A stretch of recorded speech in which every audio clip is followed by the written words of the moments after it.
10h heure de Cotonou, vous êtes sur Canal 3, c'est ça bouge, c'est le week-end, nous avons la pêche. Installez-vous confortablement parce que le top est déjà lancé.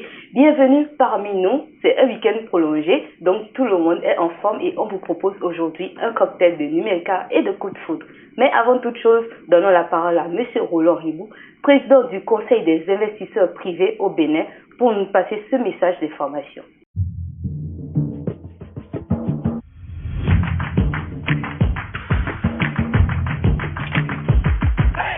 Oui, bon, nous savons que le Covid-19, comme on l'appelle maintenant, a démarré en Chine probablement en novembre. Pourtant, c'est seulement le 31 décembre 2019 que le gouvernement chinois a informé l'OMS, donc le monde, de l'existence de cette pandémie qui allait se répandre.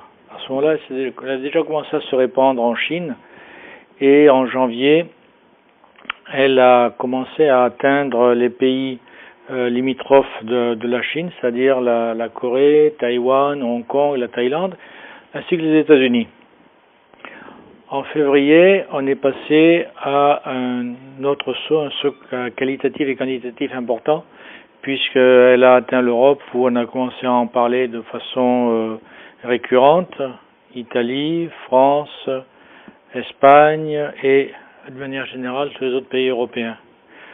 Ensuite, dans le même temps, elle a commencé, cette pandémie, à se répandre dans les pays asiatiques, autres que ceux que j'ai cités précédemment, et petit à petit à venir aux États-Unis de façon plus importante, Canada, Mexique, etc. À partir du mois de mars, les choses deviennent extrêmement graves dans un certain nombre de pays. L'Iran, qui jusqu'ici a essayé de cacher l'existence de la pandémie, a dû en parler, puisque même un ministre de la Santé a été déclaré positif et est mort. D'autres membres de la nomenclature iranienne sont décédés également. À Rome, il y avait beaucoup de cas, donc ça c'est bien connu. L'Italie a commencé à être débordée en matière de décès, d'accès à l'hôpital, de personnes qui mouraient et qu'on devait évacuer en quantité sur des camionnettes. Enfin, ça commençait à être important. La France aussi a commencé à avoir des quantités importantes de malades. Finalement, donc, en mars, eh bien, on s'est retrouvé aussi en Inde. Bon, l'Inde, c'était déjà le cas, mais le gouvernement indien a dû prendre des mesures et a déclaré le confinement en fin mars. Bon, l'Afrique, finalement, a également commencé à parler du Covid et des cas ont été identifiés. Donc ça veut dire qu'à ce moment-là, en mars, la planète entière était concernée par le Covid-19. Et bon, qu'en est-il aujourd'hui? Donc aujourd'hui, on est à plus de 5 millions de cas identifiés et plus de 350 000 morts de cette pandémie. Pour ce qui est des cas en importance, donc on va s'occuper seulement des pays qui ont eu plus de 20 000 cas. Alors de quoi s'agit-il? C'est toute l'Europe finalement a eu donc ce nombre important de cas, à l'exception de quelques pays, les pays des Balkans, la Tchéquie, la Danemark, la Norvège. En Asie, également, on a des cas assez nombreux tout de même dans tous les grands pays, c'est-à-dire la Turquie, l'Arabie Saoudite, l'Iran bien sûr, le Pakistan, l'Inde, la Chine et puis l'Indonésie.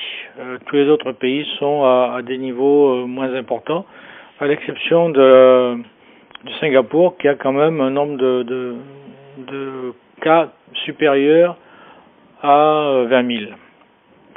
Par contre, si l'on parle donc maintenant du continent américain, les deux Amériques, Amérique du Nord, les grands pays, États-Unis, Canada, Mexique, en Amérique latine, essentiellement 3-4 pays, Brésil, Pérou, Colombie et Chili. Maintenant, le nombre de morts. on va compter les morts par million pour bien montrer l'importance ou pas de cette pandémie. En Europe, seule la Russie échappe, avec avoir, disons, des morts importants. L'Amérique, elle, a aux États-Unis plus de 100 000 morts actuellement, ce qui fait 300 morts à peu près par million d'habitants, et donc elle rejoint le peloton européen des pays qui ont ce genre de chiffres comme l'Italie, la France, l'Espagne, la Suisse est à plus de 200, et puis la Belgique est à pratiquement 800.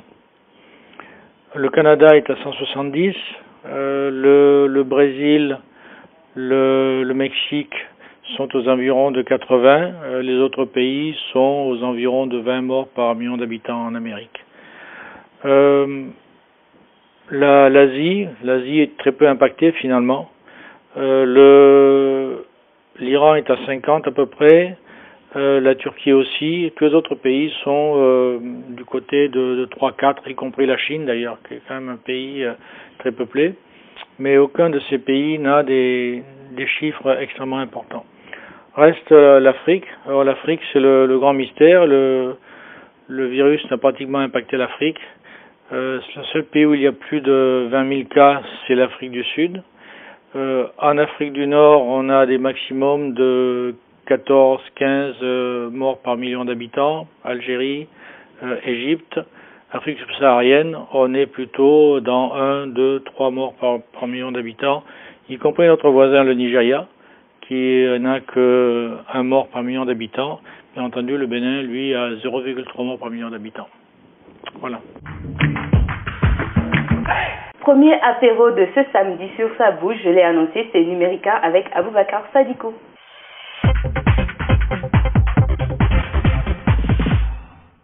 Nous sommes dans Numérica avec Aboubacar Sadikou, bienvenue parmi nous. Bonjour Anastasie, je suis très content d'être avec vous encore ce matin. On va parler Numérica.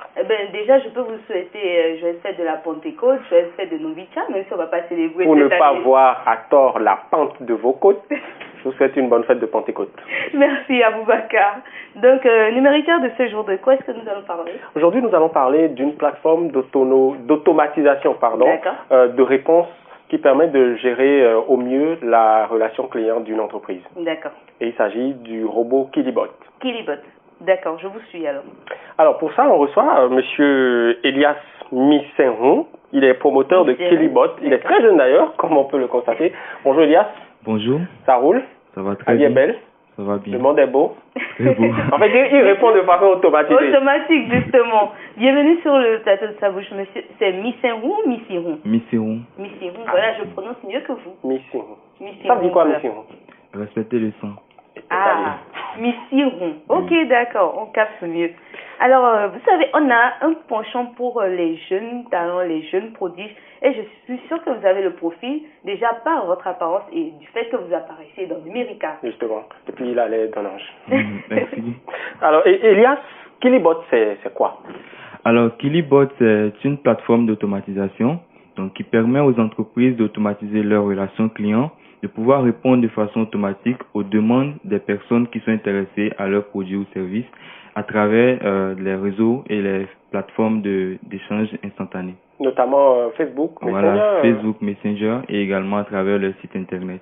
Ça existe depuis combien de temps, Kilibot? Alors, Kilibot existe, ça fait à peu près 1 an. Donc, nous avons débuté depuis septembre 2019. Et aujourd'hui, nous comptons déjà plus de 1000 personnes à travers l'Afrique qui utilisent Kilibot. Eh bien, bravo. Merci. Dites-nous, comment est-ce que ça fonctionne, Kilibot?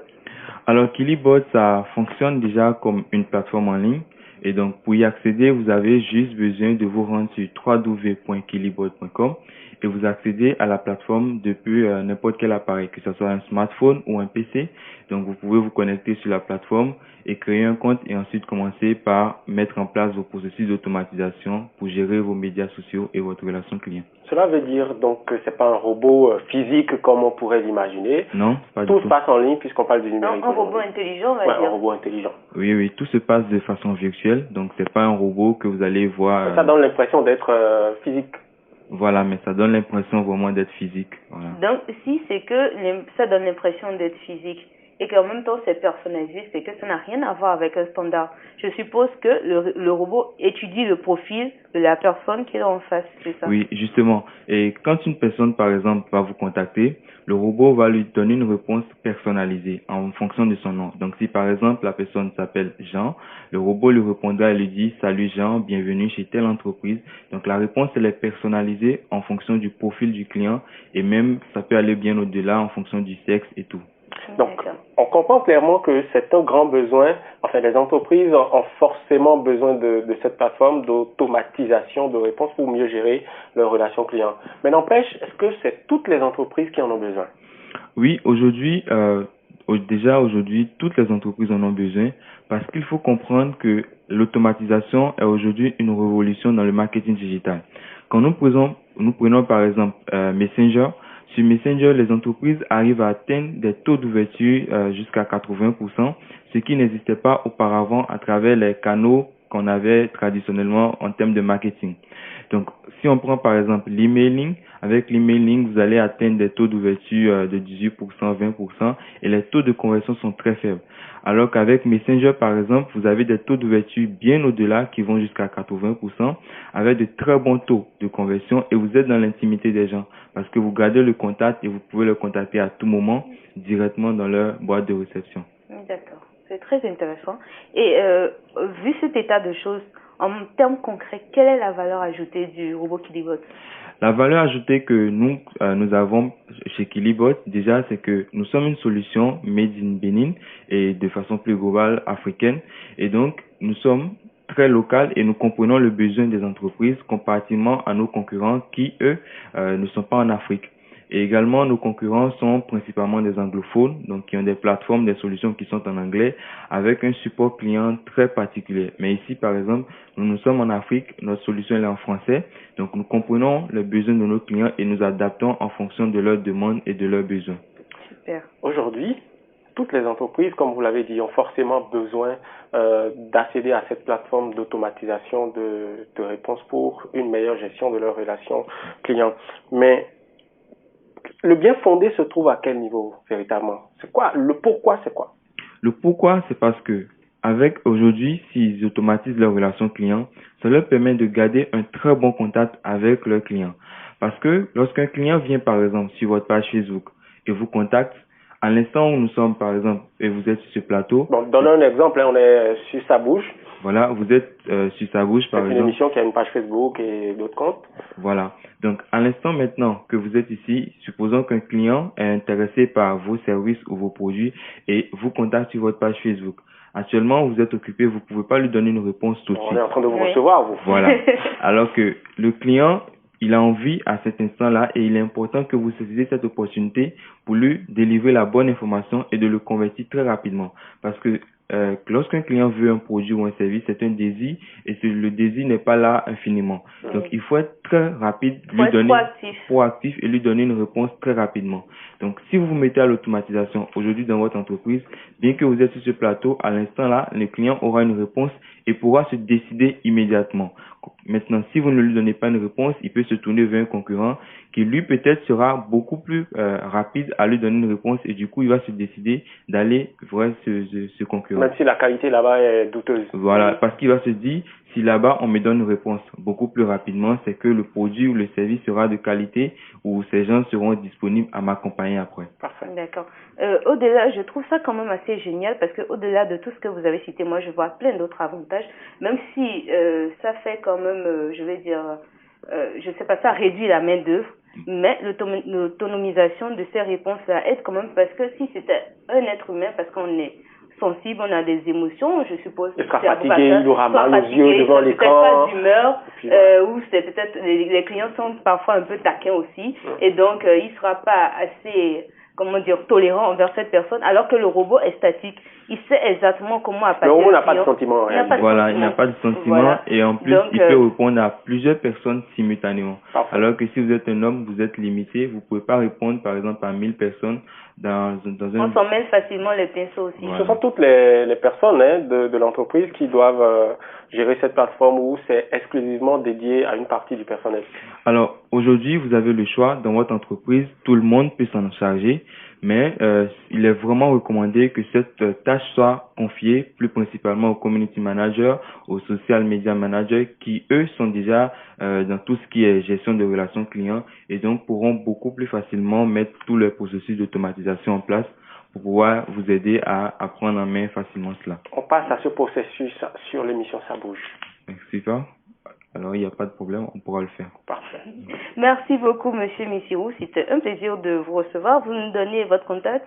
Merci. Clôturé. Alors, mon contact WhatsApp, c'est le 91 05 40 44. D'accord, c'est enregistré. Je suis sûre que les téléspectateurs aussi l'ont enregistré. Vous connaissez Incognito? Oui, très bien, je la connais. Génial. Alors, je vous propose de suivre avec nous ce spot d'Incognito avant de vous raccompagner. Ok.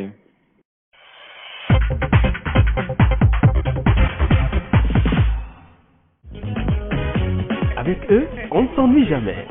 Ça bouge, ça rigole, c'est détendu et ça parle de tout. L'équipe de votre programme d'information et de divertissement, Ça bouge, vous met bien tous les mercredis à 21h et samedi à 10h sur Canal 3 Bénin.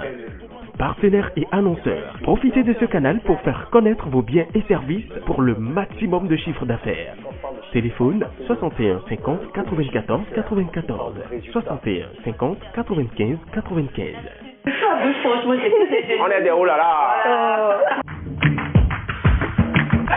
J'ai bu d'un très bon verre de Numérica tellement il était riche et intéressant. Place à présent à la dégustation de Coup de foudre.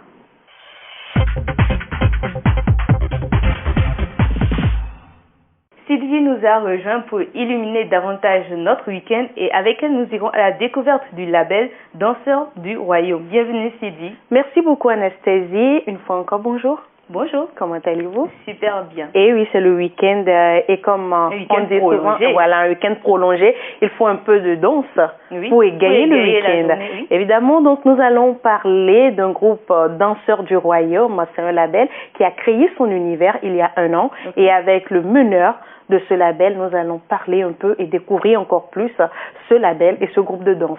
Il s'agit de Monsieur Moïse Oguntolo. Bonjour. Bonjour. Comment allez-vous? Ça va bien. Ok, là déjà vous êtes très bien habillé en danseur.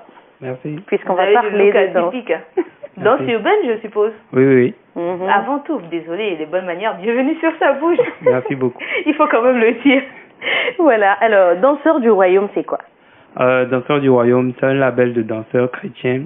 Nous sommes, disons, des jeunes, 6 jeunes, qui se sont rassemblés dans l'optique de danser, d'utiliser leurs dons pour apporter un message à cette jeunesse.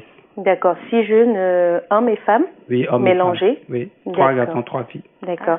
Donc, Danseurs du Royaume, on l'avait déjà dit, c'est un label de danseurs urbains, gospel béninois. Pourquoi avoir choisi la danse et pas directement de la musique gospel? Nous avons choisi la danse et pas la musique gospel parce que la danse, c'est ce que nous avons comme talent. Nous ne chantons pas. Même s'il y a des gens qui chantent un peu parmi nous, majoritairement, on est tous des danseurs. Aussi, on a voulu se différencier. Dans le milieu gospel, la majorité de ceux qui sont artistes, ce sont des chanteurs, qu'on appelle les chantres.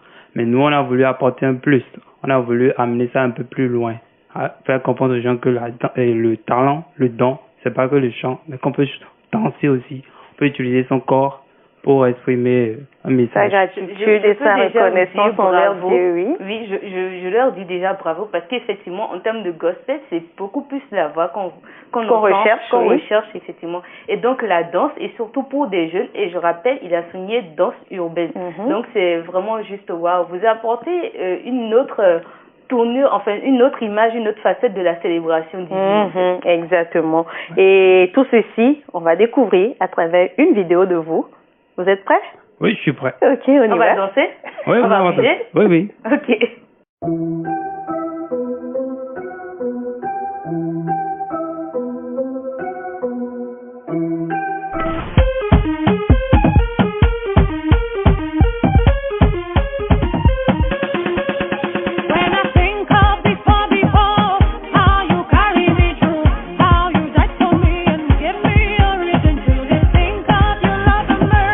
Where you carried me,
nous avons vu un peu ce que vous faites à travers cette vidéo. Dites-nous à présent, quelle est votre vision et qu'est-ce qui vraiment vous différencie des autres groupes de danse? Notre vision, elle est très simple. Nous voulons apporter un changement d'abord dans ce milieu gospel urbain, gospel en général.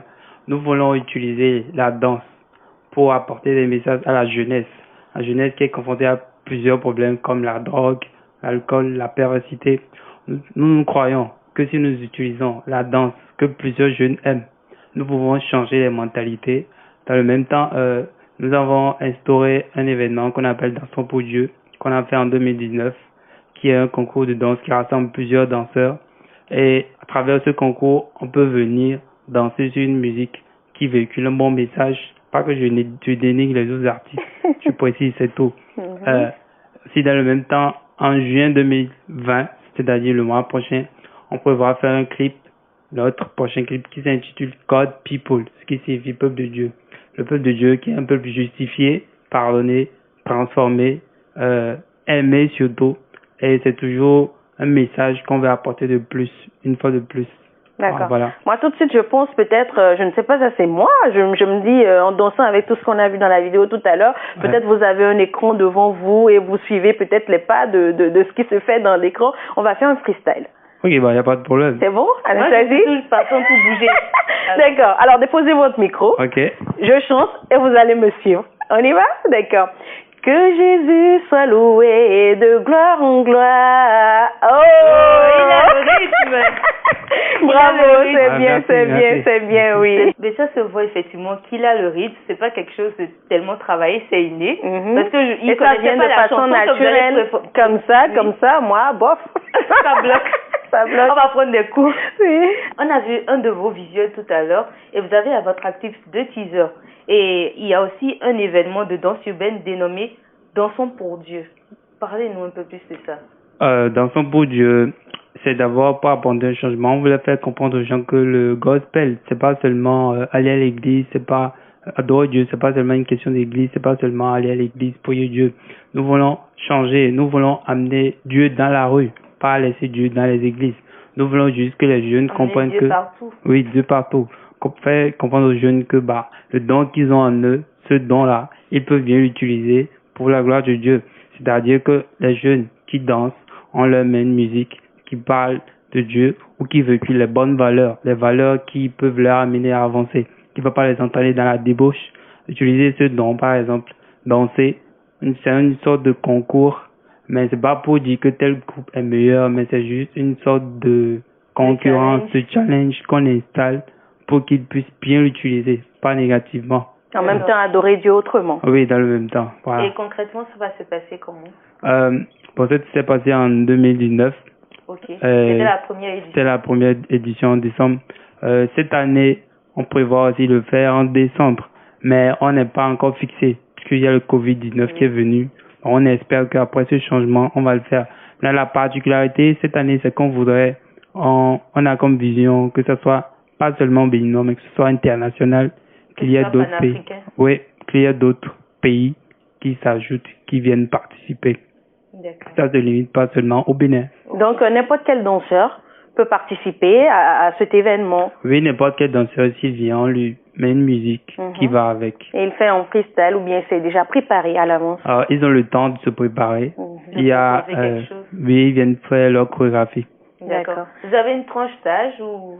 Bon, on n'a pas une tranche d'âge précise, mais il n'y a pas, il n'y a pas de limite. Ok. C'est pour tout le monde, c'est ouvert pour tout le monde. Tout le monde. Ok. Quels sont vos projets alors? Bon, nos projets déjà. À long et à court terme. À long et à court terme, ok. Premièrement d'abord, quand nous voyons cette jeunesse, nous avons vu qu'il faut quelque chose de plus, une valeur ajoutée. Il faut dans le monde chrétien quelque chose de plus, une valeur ajoutée. Donc, comme projet, à part ce concours, nous voulons aussi faire comprendre aux gens qu'on peut bien enseigner la danse, même si on est chrétien, donc des cours de danse avec des bonnes musiques. Je ne dénigre pas les autres musiques, je le précise. Toujours. Aussi faire des clips. Faire un clip, c'est pas seulement un artiste qui chante qui peut faire un clip en danse. Il y a des clips de danse. Oui. En fait, vous voulez casser les codes. On veut casser, on veut complètement chambouler les choses. Pas chambouler, mais changer peut-être. Changer, je crois que ça bouge, donc vous allez faire bouger les choses. Claire. D'accord, super. Alors moi, ma toute dernière question pour finir la rubrique, pardon, c'est comment est-ce que vous nous trouvez? Ah bah vous êtes chic. J'appelle ça équilibre. Équilibre, voilà, on est équilibré. Ok. Merci beaucoup, Moïse. Ça a été un plaisir de vous recevoir, d'avoir échangé avec vous et aussi d'avoir compris qu'on peut utiliser la danse pour de bonnes choses et pour de bonnes fins. Merci. Ben moi, je me vois déjà, demain c'est dimanche, c'est la Pentecôte. Je peux déjà appeler Moïse, faire un petit freestyle danse. Et oui, pourquoi pas? Pourquoi pas? C'est possible, n'est-ce pas? Possible. Voilà. Eh bien, merci Moïse. On a parlé de tellement de choses. Vous allez laisser votre contact avant qu'on ne vous raccompagne. Oui, on peut me contacter au 95 59 11 07. 95 59 11 07. Mais on est aussi sur les réseaux sociaux. Vous allez sur Facebook, YouTube ou Instagram, vous tapez Danseurs du Royaume avec S à la fin. Vous allez voir nos comptes. Merci. Voilà, chers téléspectateurs, moi je vous fais un appel spécial. C'est pas seulement les danseurs qui sautent dans tous les sens qu'il faut appeler. Il faut les appeler aussi pour magnifier Dieu. Si vous avez des concerts gospel, vous avez des concerts pour Dieu, vous voulez faire des baptêmes, des mariages, des anniversaires pour votre plaisir, appelez-les, contactez-les et vous serez émerveillés. La grâce de Dieu va jaillir sur vous avec les danseurs de Dieu. Oui. Alors Suzy, on est en mode équilibre, on le disait tout à l'heure. Comme d'habitude, on ne change pas une équipe qui gagne. Jamais. La magie a été opérée par Yas Fashion qui est disponible au... Elle est disponible au 66 36 26 33, 66 36 26 33. Et vous pouvez aussi la contacter sur sa page Facebook ou Instagram, Yas Fashion tout simplement, et vous serez toutes belles et tout beaux comme nous. Et n'oubliez pas, vous nous retrouvez en replay sur nos différentes pages Facebook, Ça Bouge, YouTube, Ça Bouge 229, c'est les mercredis à 21h, samedi à 10h sur Canal 3. C'est tout. C'est tout, voilà, c'est tout. On n'a pas envie de les laisser, mais on est obligé. Tu vois, c'est ça qui a créé le blocage. On ne voulait pas partir, mais on s'est rendu compte d'un coup que Ça Bouge, c'est fini. Bon, c'est le cœur gros qu'on vous laisse, mais il faut bien se quitter pour mieux se retrouver, n'est-ce pas? D'ici là, portez-vous bien, fêtez bien, mais surtout respectez les règles pour éviter d'être contaminé par le Covid-19. Ciao, ciao et bon week-end à vous.